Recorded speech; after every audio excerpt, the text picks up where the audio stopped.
Bienvenidos a un recorrido más de infierno.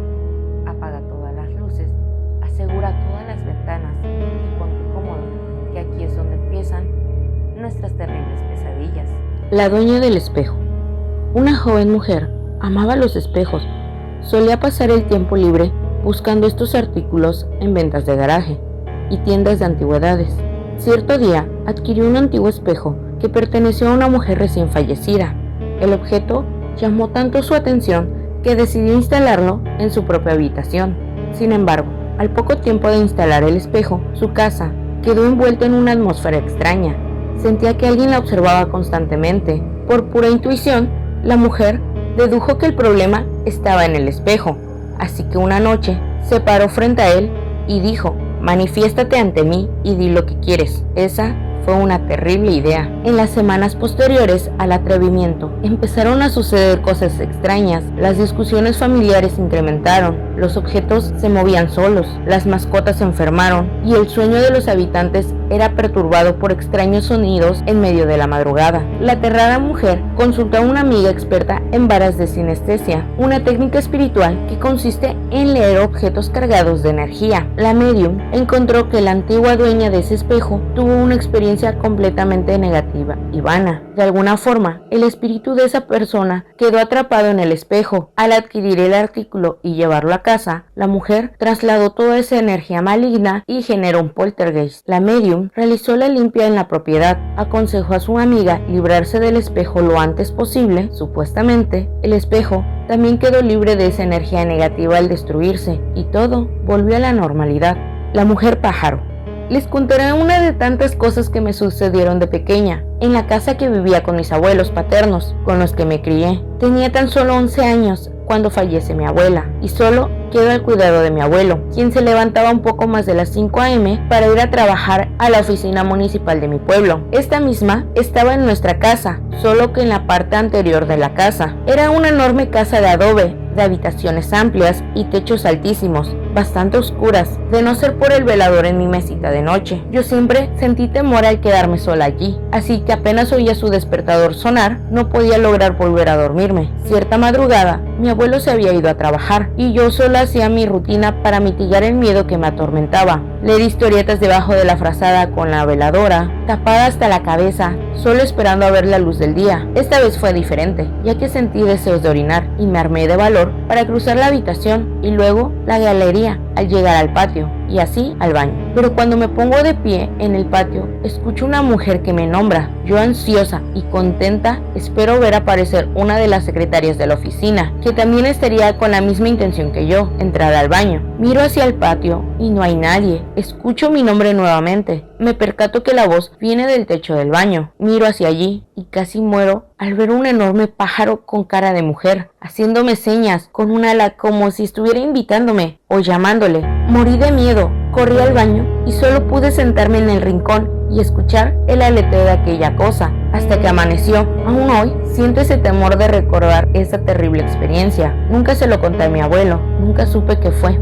El niño diablo. Hola, gracias por publicar mi relato. Me llamo Clemente. Esto ocurrió cuando yo tenía unos 45 años y mi hijo unos 19. En el pueblo que vivíamos, siempre, en cada diciembre, participábamos en las pastorelas. Esta tradición no la heredó mi padre, y él a su vez a mi hijo, y prácticamente a toda la familia. Y año con año, mi familia debía participar en las pastorelas del pueblo. Mi hijo siempre ha sido un buen muchacho, o al menos eso me ha demostrado siempre, con altibajos como todos, pero siempre responsable y trabajador. Como todo chamaco, en la juventud hacemos cosas que no debemos, por falta de experiencia o por malas compañías, y terminamos mal, en situaciones que nos preocupan a la familia o que nos afectan a nosotros mismos. Cuando empezamos los ensayos para la pastorela, mi hijo y yo éramos los únicos de la familia que íbamos a participar, él de José y yo de un pastor.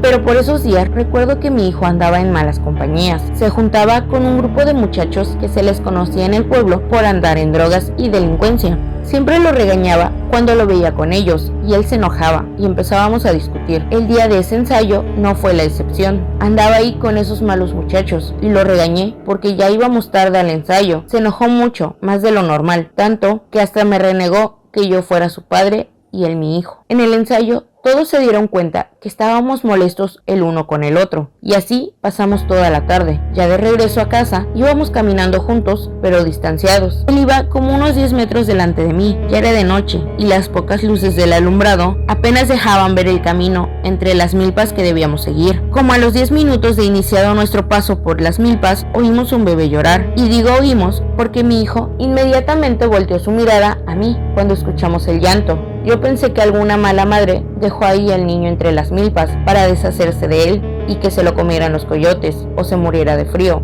Entonces, de inmediato, empezamos a buscarlo. Poco a poco, el llanto se hacía más fuerte, señal de que estábamos cerca de hallarlo. Después de un rato de buscar, lo vimos, un bulto de cobijas, sin forma, moviéndose y retorciéndose. Mi hijo lo alzó de inmediato. El niño seguía llorando, cada vez más fuerte, mientras mi hijo lo cargaba. Yo trataba de buscar su cara entre tantas cobijas, pero cuando por fin encontré su rostro, era un bebé horrible, con la piel gris, agrietada, como si su cara estuviera hecha de barro seco, sin pelo, dos ojos totalmente negros, y se escuchaban llantos, aunque su boca estaba cerrada en todo momento. Nos veía fijamente a los dos, realmente estábamos muy asustados sin saber qué hacer. A los pocos segundos, el llanto paró. El niño sacó una de sus pequeñas manos deformes. Tenía una mano pequeña, sí, como de bebé, pero igualmente gris, agrietada, con unas largas uñas en los dedos puntiagudos. Tomó sus labios y entreabrió su boca. Recuerdo claramente como una voz ronca, muy gruesa y cavernosa, nos dijo: miren, tengo dientitos, enseñándonos una encía negra y llena de afilados colmillos como de bestia. De igual manera, empezó a salir un aroma asqueroso de la boca de aquel pequeño diablo. Acto seguido, sacó su otra mano y tomó del brazo a mi hijo, quien gritó con horror: ¡Papá, ayúdame! Tomé ese bulto maligno entre mis brazos y juro que pesaba más de lo que imaginé, y sin importarme más, lo arrojé lo más lejos que pude. Tomé a mi hijo de la mano y empezamos a correr sin mirar atrás, mientras el llanto del bebé se dejaba escuchar de nuevo, pero poco a poco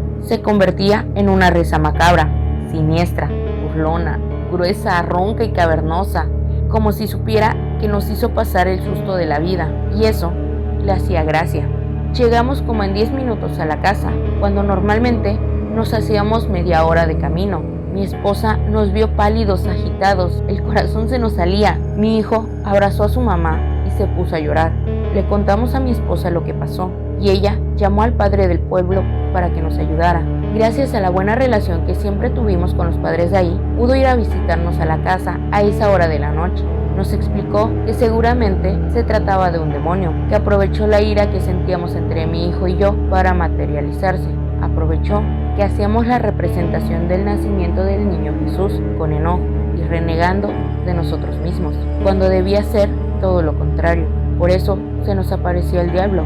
En vez de ver el nacimiento del niño Jesús, vimos el nacimiento de una bestia. A partir de ese episodio de terror que nos pasó a mí y a mi hijo, nos hicimos más unidos. Él ya no se juntaba con malas compañías, estudiaba mucho, se metió a trabajar a una buena empresa y al poco tiempo encontró novia. Se fue a vivir a otra ciudad con ella, lo crecieron en su trabajo.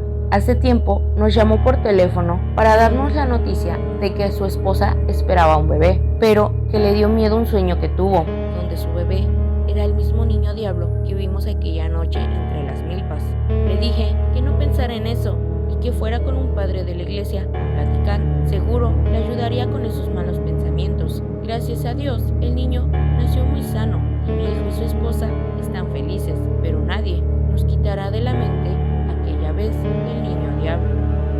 Finaliza.